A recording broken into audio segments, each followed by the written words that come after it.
Hi, it's Graham from Fine Country Rugby. Today I'm at Eason Hall, which is a well-renowned village locally just outside Rugby. I'm here today to show you this 5-bedroom farmhouse that's been renovated from top to bottom.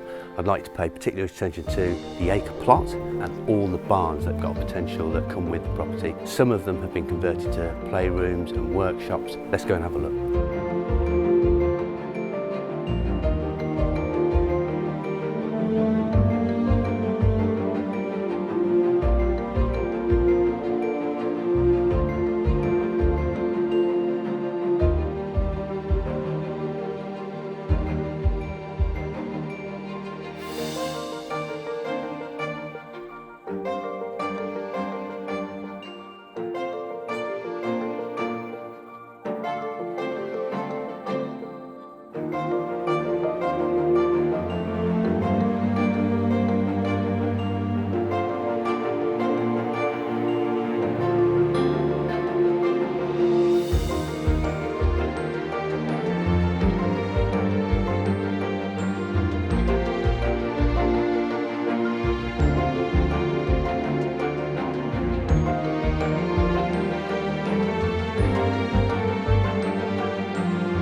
I hope you've enjoyed the tour of Eason Hall Manor Farm today. I'm going to leave you in the rear garden here. As you can see, it's absolutely fantastic.